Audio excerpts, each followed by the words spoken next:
भारतीय प्राचीन उपचार केंद्र। मित्रांनो, तुमच्या आजूबाजूला किंवा तुमच्या कुटुंबामध्ये कोणी मानपाट कंबरदुखी, हातपायाला मुंग्या येणे, हात वर न होणे, गुडघेदुखी, सांधेदुखी, पाय मुरगळणे, फोर्जन, शोल्डर आणि पोटाच्या आजारांनी त्रस्त असेल तर एकदा भारतीय प्राचीन उपचार केंद्राला जरूर भेट द्या। वैशिष्ट्ये: येथे येणाऱ्या पेशंटला कसल्याही गोळ्या औषधं न देता ठीक केलं जातं। त्याचप्रमाणे दवाखान्याच्या मानाने खर्च खूपच कमी येतो आणि ही पूर्णपणे भारतीय प्राचीन उपचार पद्धती आहे। यामध्ये कसल्याही औषधांचा वापर केला जात नाही, त्यामुळे कसलाही साईड इफेक्ट होण्याची भीती नाही। खालील नंबरवरती तुम्ही संपर्क करू शकता। नमस्कार विद्यार्थी मित्रांनो, स्वागत आहे तुमचं जॉब गुरु या माझ्या यूट्यूब चॅनलवरती। चॅनलवर आपण सर्वप्रथम आलेला असाल तर कृपया चॅनलला सबस्क्राईब करा अशाच नवीन माहितीसाठी। तर मित्रांनो, अतिशय महत्त्वाची स्पर्धा परीक्षा करणाऱ्या विद्यार्थ्यांसाठी, परीक्षा देणाऱ्या विद्यार्थ्यांसाठी खूप महत्त्वाची अशी या ठिकाणी न्यूज आहे। स्पर्धा परीक्षा करताय मित्रांनो तुम्ही, तर परीक्षामध्ये खूप मोठा बदल झालेला आहे। MPSC परीक्षामध्ये खूप मोठ्या प्रमाणात बदल झालेला आहे। त्याचप्रमाणे तुम्ही इतर ज्या स्पर्धा परीक्षा देताय त्याच्यामध्ये देखील बदल झालेला आहे। त्याविषयीची नवीन जे परिपत्रक जाहीर झालेलं आहे महाराष्ट्र शासनाच्या MPSC विभागामार्फत, त्याची माहिती या व्हिडिओमध्ये आपण सविस्तरपणे पाहणार आहोत। त्यासाठी शेवटपर्यंत व्हिडिओ पाहत राहा आणि व्हिडिओला लाईक केल्याशिवाय जाऊ नका मित्रांनो। तर बघूयात आपण कशा पद्धतीने हे चेंजेस झालेले आहेत या ठिकाणी स्पर्धा परीक्षा करणाऱ्या विद्यार्थ्यांसाठी। तर या ठिकाणी आपण बघू शकता महाराष्ट्र लोकसेवा आयोगामार्फत हे परिपत्रक जाहीर करण्यात आलेलं आहे। 30 डिसेंबर 2020 आजच्या डेटची ही घोषणा आहे मित्रांनो। तर या ठिकाणी संपूर्ण माहिती सविस्तरपणे आपण या व्हिडिओमध्ये पाहणार आहोत। तर बघा, स्पर्धा परीक्षा करणाऱ्या विद्यार्थ्यांसाठी एक ध्येय असतं की त्यांना ऑफिसर व्हायचं आहे, अधिकारी बनायचं आहे, मोठ्या पोस्टवरती जायचं आहे। हे ध्येय समोर ठेवून ते रात्रंदिवस झटत असतात, खूप मेहनतीने अभ्यास करत असतात। तर शासनाने UPSCच्या धोरणावरती धोरण ठरवत MPSCच्या स्पर्धा परीक्षांमध्ये चेंजेस केलेले आहेत, ज्याच्यामध्ये खूप मोठा आमूलाग्र असा बदल या ठिकाणी झालेला आहे।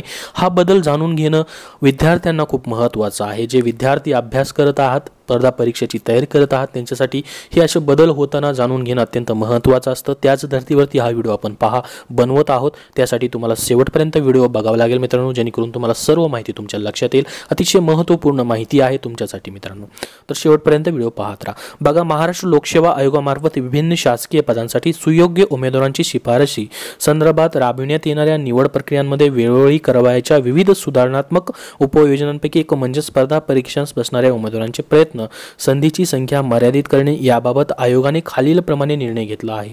बघा मित्रांनो, स्पर्धा परीक्षा करणारे विद्यार्थी वर्षानुवर्ष स्पर्धा परीक्षा देत राहतात, त्याला कुठलंही लिमिट आतापर्यंत नव्हतं, फक्त वयोमर्यादेचं लिमिट होतं। तुम्ही कितीही प्रमाणात अटेम्प्ट दिले तरी या ठिकाणी काही लिमिट नव्हतं, परंतु हे लिमिट जे आहे ते अमर्यादित करण्यात आलेला आहे। आता त्याच्यामध्ये खूप मोठ्या प्रमाणात आमूलाग्र असा बदल करण्यात आलेला आहे। तो बदल तुम्हाला या ठिकाणी जाणून घेणं अत्यंत गरजेचं आहे। विद्यार्थी मित्रांनो, MPSC मार्फत हा बदल झाला आहे, त्याचं आपण स्वागत केलं पाहिजे, कारण की एक आपल्यासमोर ध्येय असलं पाहिजे। आपण एवढ्याच काळामध्ये आपल्याला ही नोकरी भेटली पाहिजे, त्याच दृष्टीने आपण अभ्यास केला पाहिजे। आपण खूप दिवस अभ्यास जर करत राहिलो तर एका पद्धतीने आपलं वय वाढत जातं, जेणेकरून आपल्याला नोकरी न भेटल्यामुळे नैराश्य निर्माण होतं। तर त्याच्याविषयीचा महत्त्वाचा हा एक व्हिडिओ आपण बनवत आहोत मित्रांनो। त्यासाठी हा जो बदल झालेला आहे तो आयोगामार्फत आयोजित होणाऱ्या विभिन्न स्पर्धा परीक्षांमध्ये भाग घेणाऱ्या उमेदवारांस संधीची कमाल मर्यादा खालीलप्रमाणे निश्चित करण्यात आलेली आहे। तर बघा, या ठिकाणी जी मर्यादा निश्चित करण्यात आलेली आहे ती खुला म्हणजेच ओपन अराखीव विद्यार्थ्यांसाठी कमाल 6 संधी उपलब्ध राहतील।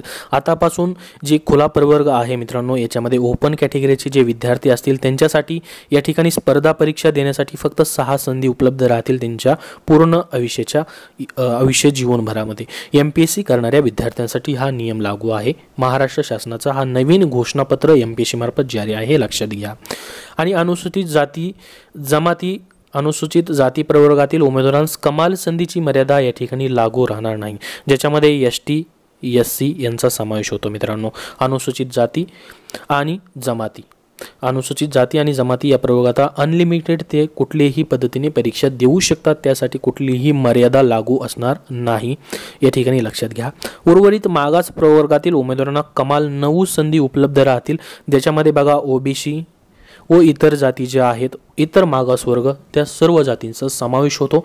त्यांना 9 संधी असतील आणि SC ST साठी या ठिकाणी 6 संधी असतील आणि SC ST साठी या ठिकाणी अमर्यादित संधी असतील आणि ओपनसाठी 6 संधी असतील मित्रांनो।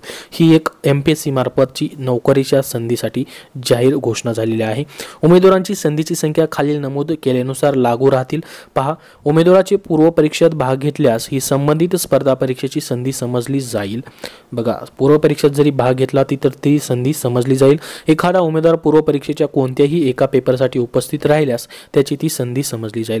समजा तुम्ही म्हणाल की आता MPSC मध्ये 2 परीक्षा असतात, एक पूर्व परीक्षा असते आणि एक मुख्य परीक्षा असते। तुम्ही म्हणाल की मी फक्त पूर्व परीक्षा दिलेली आहे आणि मुख्य परीक्षा दिलेली नाहीये, तर माझी ही संधी समजली जाईल का? तर हो, तुमची ही संधी समजली जाईल मित्रांनो। जरी तुम्ही फक्त पूर्व परीक्षा दिली तरी तुमचं एक संधी या ठिकाणी कमी केली जाईल मित्रांनो, कमी केली जाईल। तर अशा पद्धतीने ही एक महत्त्वाचा नियम आहे। त्याच्यानंतर तिसरा नियम जो आहे, उमेदवार कोणत्याही कारणास्तव परीक्षेच्या कोणत्याही टप्प्यावर अपात्र ठरल्यास किंवा त्याची उमेदवारी रद्द झाल्यास तरीही त्याची परीक्षेची उपस्थितीची संधी गणली जाईल। अत्यंत कडक अशा पद्धतीचा हा नियम आहे। तिसरा पण देखील मित्रांनो, तुम्ही जरी परीक्षेच्या कोणत्याही टप्प्यावर अपात्र ठरलास, तुम्ही परीक्षा दिलेली आहे आणि तुम्ही त्यात अपात्र ठरलास कुठल्याही कारणास्तव, तरी ती संधी तुमची या ठिकाणी गणली जाईल, म्हणजे ती पकडली जाईल। तर दुसरं काय आहे बघा, परीक्षेच्या कमाल संधीबाबतच्या आयोगाचा प्रस्तुत निर्णय 2019 मध्ये प्रसिद्ध होणाऱ्या जाहिरातीस अनुसरून आयोजित परीक्षांपासून लागू होईल। 2019 मध्ये जे आपण फॉर्म भरलेले आहेत त्याच्यात देखील हा नियम मित्रांनो लागू होईल, परीक्षांपासून लागू करण्यात येईल। सचिव महाराष्ट्र लोकसेवा आयोग ठिकाण मुंबई यातर्फे ही घोषणा जारी केलेला आहे। तुम्हाला जर हे पूर्ण घोषणा पाहिजे असेल तर महाराष्ट्र पब्लिक सर्व्हिस कमिशन ह्या वेबसाईटवरची MPSCच्या वेबसाईटवरती तुम्ही पाहू शकता, हा क्रमांक आहे। अशा पद्धतीने महत्त्वाचा नियम मित्रांनो या ठिकाणी लागू करण्यात आलेला आहे MPSCचा, हा तुम्ही समजून घ्या व्हिडिओमधून। तर मित्रांनो अशा पद्धतीने तुम्हाला अपडेट दिलेला आहे, त्यासाठी व्हिडिओला लगेच लाईक करा, चॅनलला सबस्क्राईब करा मित्रांनो। धन्यवाद व्हिडिओ बघितल्याबद्दल।